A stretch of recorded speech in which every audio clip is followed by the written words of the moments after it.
Olá, eu me chamo Ana Paula, aluna do curso de Pedagogia da Universidade Virtual do Estado de São Paulo, Univesp, e vou apresentar o trabalho de conclusão de curso do Grupo 13 do Polo Araras, São Paulo, tutoriado pela professora mestra Aline Diniz de Amorim, com o tema Educação Inclusiva, os desafios da inclusão na educação infantil.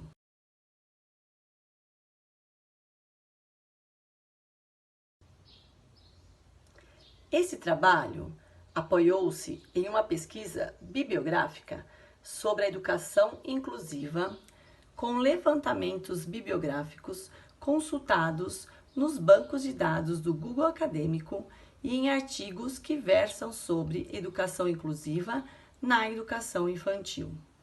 Os trabalhos selecionados serviram de base para a interpretação da realidade encontrada sobre a temática da inclusão. E a questão-problema levantada foi os desafios de uma educação infantil inclusiva e a inclusão de alunos deficientes no ensino infantil. Sabemos que a inclusão escolar vai muito além do pensar em educação especial. Ela foi criada com o intuito de reconhecer as diferenças entre os alunos e valorizar essas características por meio de atividades que favoreçam as potencialidades de uma criança. A educação é um direito de todos e as escolas precisam estar preparadas para receber bem as crianças e promover a inclusão, em conjunto com a comunidade, e contribuir para que os pequenos se tornem cidadãos solidários e conscientes das diferenças. Ao constatar a dificuldade de professores e gestores em realmente incluir os alunos com deficiência, tentamos, por meio dessa pesquisa, apontar caminhos de reflexão sobre as práticas de inclusão na educação infantil, bem como a oferta de uma educação de qualidade para todos os alunos, com seus diferentes ritmos de aprendizagem, levando em consideração o tempo e as especificidades do desenvolvimento de cada um, possibilitando a aprendizagem a partir do trabalho com as diferenças e o respeito mútuo. Olá, banca examinadora da Univesp. Meu nome é Sônia Costa Marcelino de Oliveira, sou aluna da Univesp, do curso de Pedagogia, da turma 2018-2, e estou aqui para apresentar o nosso trabalho de conclusão. A minha parte é falar sobre a metodologia do nosso trabalho. A metodologia utilizada nesse trabalho foi a pesquisa bibliográfica, uma abordagem descritiva associada à pesquisa bibliográfica. Os procedimentos técnicos da pesquisa foram a revisão de literatura e o levantamento.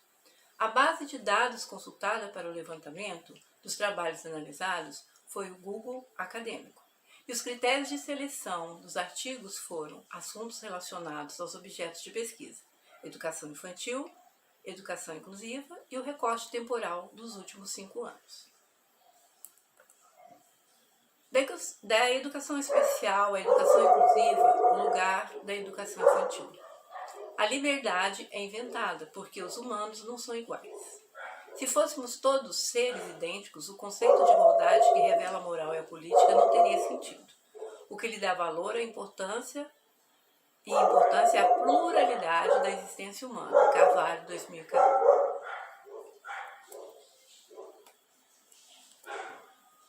No panorama brasileiro, a educação especial no nível da escolarização começou a ganhar destaque com o surgimento de organizações com os mesmos objetivos que as existentes em outros países, como o Instituto Pestalozzi, em 1944, e a Associação de Pais e Amigos dos Excepcionais, APAE, no ano de 1954.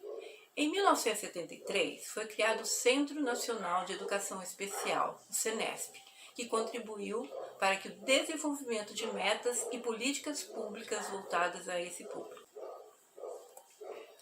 Mesmo que mude o paradigma, a educação especial continua a ser um serviço paralelo que mais favorece o isolamento de quem não se adapta ao perfil da escola regular, pois na perspectiva de integração, os alunos de educação especial devem ser adaptados à classe de educação geral sem mudar o sistema educacional. A educação infantil como base nos processos de inclusão. A reorganização cultural deve ser promovida com a família, com a comunidade escolar e a sociedade como um todo, para que as práticas e políticas da escola respeitem e reconheçam a diversidade e a singularidade dos alunos. Mendes, 2012. Professores e a inclusão de crianças na educação infantil. Professores bem informados, sem preconceitos e amparados por recursos humanos e materiais representam um caminho aberto para a escola, alcançando a inclusão social. Não se trata apenas de tolerar os problemas dos diferentes alunos, mas de prestar serviços para o seu desenvolvimento, atender às suas necessidades e integrá-los à comunidade escolar, segundo Amaral, 1995, a página 122. Eu vou falar um pouquinho sobre educação inclusiva e educação especial. A educação inclusiva é uma forma de educação liberal, com o objetivo de autonomia do sujeito. Um dos objetivos de uma educação inclusiva é compreender que as diferenças, elas são particularidades da identidade própria de cada sujeito. São as características do ser humano desde a antiguidade. Nós, seres humanos, não somos iguais, e a educação inclusiva é isso, compreender essas diferenças e particularidades de cada um e trabalhar com elas. Para a gente compreender melhor a educação inclusiva, é necessário voltar lá atrás e acompanhar a trajetória de construção dessa forma de educação, que foi fundada a partir da educação especial e vem se consolidando ao longo dos anos. O conceito de educação especial ele surgiu por volta do século XVI e seus principais antecessores foram o médico Paracelso e o filósofo Cardano. Paracelso ele foi o primeiro a ver os transtornos mentais como um problema médico que requer tratamento. O Cardano ele também defendeu a promoção da possibilidade de educação às pessoas com certas deficiências. A deficiência ela foi vista por muito tempo no decorrer da história da humanidade como maldição, castigo divino ou doença que acometia pessoas pecadoras. Porém, durante a evolução da ciência médica e dos meios de comunicação, obteve-se um novo olhar sobre tal. Com o surgimento da integração e seguidamente da inclusão, o deficiente passou a ser visto como um ser humano normal, um sujeito com particularidades e individualidades, e a sociedade passou a entender e aceitar a deficiência não como uma maldição, mas que pode acometer qualquer indivíduo. O médico Jean-Marc Itard, ele foi o primeiro a tentar educar as crianças com deficiência no início do século XIX. Por meio dessas tentativas, ele foi reconhecido como o primeiro acadêmico a utilizar um método sistemático para ensinar pessoas com deficiência. Outro nome importante no estudo da educação especial é o Edward Seguin. Ele é um médico francês, foi um médico francês, educador e autor de muitos livros. E sobre a influência de Itard, ele criou um método de treinamento físico, incluindo a estimulação do cérebro por meio de atividade. Ele fundou a primeira escola para deficiência intelectual por volta de 1839. Maria Montessori, ela também foi influenciada por Itard, foi outra importante educadora que contribuiu para a transformação da educação especial, desenvolvendo um sistema para crianças com deficiência mental, baseado no uso e na manipulação de objetos específicos. Suas técnicas para ensinar deficientes mentais, elas foram testadas em vários países da Europa e da Ásia. Eu vou dar continuidade no histórico da educação inclusiva, na perspectiva da educação inclusiva. No Brasil, a educação inclusiva ela ganhou destaque com o surgimento de organizações, como, por exemplo, a APAE, em 1954, e o Instituto Pestalozzi, em 1944. Nessas organizações, além da educação, eles ainda tinham acompanhamento com fono, com psicólogos, com fisioterapeutas, depende da necessidade de cada aluno. Em 1973, foi criado o Centro Nacional de Educação Especial, onde ele contribuiu para a exposição desses alunos no ensino regular, adaptando novos métodos e técnicas de ensino. Com isso, foi surgindo novos padrões educacionais, que foi denominado integração, onde proporcionavam o mínimo de restrição para os alunos com deficiência. Porém, a educação especial, ela continua em paralelo com a educação de ensino regular. Até porque, como eu já falei, para uma escola ela ser inclusiva, ela precisa reorganizar os seus métodos, as suas técnicas de ensino, as suas práticas avaliativas e tudo mais. No nosso trabalho, a gente mostra um gráfico, onde a gente mostra que a gente teve um aumento de matrículas de alunos PCD no ensino regular. Então, a gente colocou esse gráfico lá para mostrar esse avanço. E por mais que a gente tenha muito ainda para melhorar, né, sobre esse assunto, a gente pode dizer que até aqui a gente teve uma vitória. Educação infantil como base nos processos de inclusão e atuação docente. A educação infantil é a primeira etapa em que as crianças recebem escolarização. É por meio dela que os cidadãos em formação passam a ter contato com outros indivíduos que não são seus pais, mães ou parentes. Passam a se socializar e a conceber conceitos, a criar paradigmas e estabelecer associações, seguir regras. A escola deve ser um ambiente inclusivo, considerando o processo que permite a participação de todos os alunos no sistema de ensino formal. O professor, como sujeito ativo e participante desse processo, deve ser o mediador, facilitador e promotor da construção. A educação infantil é, portanto, um excelente ponto de partida para promover a inclusão, devido ao papel educativo muito importante na vida das crianças. Ou seja, deve-se considerar que as crianças são diferentes e cada uma tem sua própria velocidade de aprendizagem. Para que se tenha uma escola realmente inclusiva, é necessário parceria entre professores da classe regulares e professores da educação especial, na busca pela resolução dos problemas de aprendizagem dos alunos, com necessidades educacionais especiais. Essa parceria é denominada ensino colaborativo. No ensino colaborativo, os profissionais têm participação mútua em sala de aula, além da equipe gestora. Outros profissionais que integram a equipe multidisciplinar podem orientar os professores sobre métodos e alternativas para prestar uma assistência adequada aos alunos com deficiência, sejam eles educadores, fisioterapeutas, psicólogos, fonoaudiólogos. Segundo Capellini, 2008, o ensino colaborativo pode ser realizado de várias maneiras, com o professor como suporte e professores coeducacionais e educadores especiais que atuam juntos em sala de aula.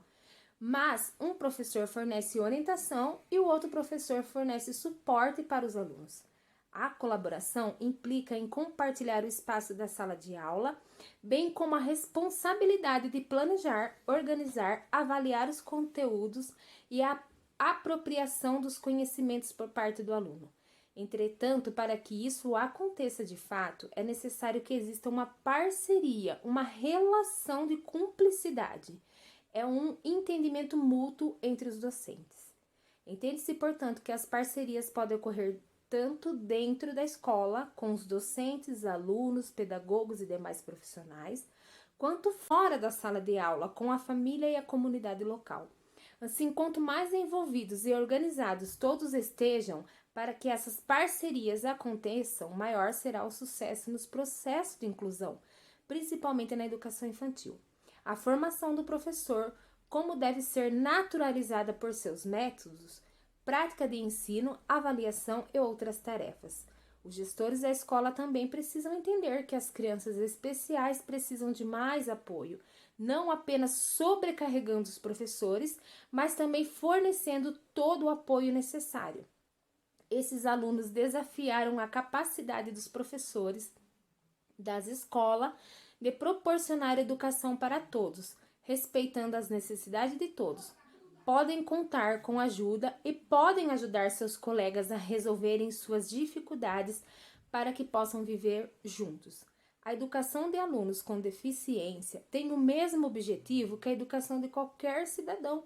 No entanto, para atingir esses objetivos, a organização e o funcionamento da escola precisam passar por algumas mudanças. Os educadores devem estar comprometidos com o conceito de tolerância, estimulá-los a orientar a aprendizagem para aumentar a autoconfiança, participar plenamente da sociedade, usar mais força pessoal e desafiar a sociedade para mudanças. Professores bem informados, sem preconceito e amparados por recursos humanos e materiais representam um caminho aberto para a escola, alcançando a inclusão social. Não se trata apenas de tolerar os problemas dos diferentes alunos, mas de prestar serviço para o seu desenvolvimento, atender às suas necessidades e integrá-los à comunidade escolar. Amaral.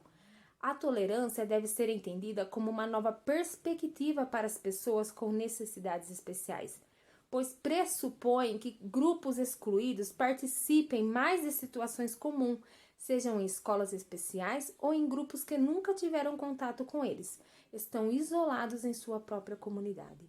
A razão para apoiar a inclusão é buscar um ensino de qualidade, na escola pública ou privada, para que possa atender às necessidades dos alunos, respeitando suas necessidades e respeitar suas características. Amaral, 1995. Considerações finais. De acordo com os estudos realizados nesse trabalho, confirma-se a relevância da educação inclusiva nas escolas. Já nos primeiros estágios da educação, a criança começa a estabelecer a sua individualidade pessoal e social. A escola é o intermédio para que os alunos desenvolvam diferentes culturas e é por meio desse contato com as diversidades que os alunos têm aprimorado seu pensamento democrático, que auxilia na luta pelo bem de todos. A pesquisa inicial discutiu fatos da história da educação infantil e especial e o desenvolvimento de cenários educacionais, como leis, decretos, tratados, entre outros. Parte da trajetória histórica foi estudada e comprovada e serviu de suporte para os estudos da educação inclusiva, não como um modelo paralelo, mas sim como um processo de busca na verdadeira inclusão. A educação inclusiva a ser proposta é de forma multicultural, para que todas as formas de expressão sejam valorizadas, a fim de se ter uma convivência de respeito mútuo. O diálogo e a reflexão quanto às práticas e experiências e materiais adequados possibilita a formação de educadores mais preparados. Espera-se que esse trabalho possa ser utilizado como colaboração em outras pesquisas e que possa promover descobertas que conduzam ao processo de educação inclusiva e social. Quando a inclusão se torna um direito de todos, sem rótulos ou critérios de elegibilidade, ela é efetivamente alcançada.